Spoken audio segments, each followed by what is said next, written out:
Көп нәрсе унчукпай айтылган, теде сөз эмес, тинчтик тарбияган. Апамдын көзүндө бут өмүр турган, айтпаса да барын көтөрүп алган. Атамдын ине чарчоону билген, жыгылышым биринчи кармаган.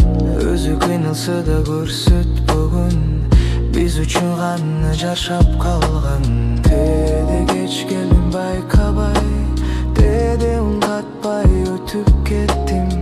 Бирок силердин сабырыңар мени ушул жерге жеткирди. Колдон түшпөгөн дуба бар, ал апамдын тилеги.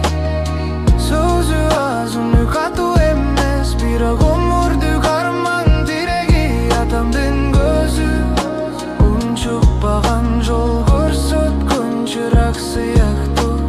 Мен адашкан сай кайра, уйго алып келген күч сыяктуу. Дүйнө чоң деп кетип калдым, өзүмдү издеп алыстарга. Бирок канча бийик чыксам да, тамырым ошол үйдө гана. Деде унуттум, чалган жокмун.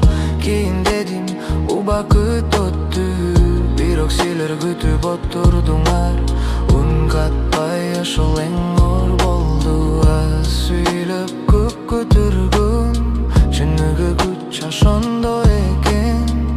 Жашоо сабак берген сайын, силерди көбүрөөк түшүндүм мен. Колдон түшпөгөн дуба бар, ал апамдын тилеги. Үн катпай турган дубалдай, атамдын бар экени. Кыйкырбаса да көргөгөн, сындыра албаган тире. Мен ким болсом ошол үчүн, силерге өмүр бою милде. Булар чоң сахна үчүн эмес, бул жүрөктөн чыккан ыраазычылык. Айта албаган рахматтын музыка болуп айтылышы.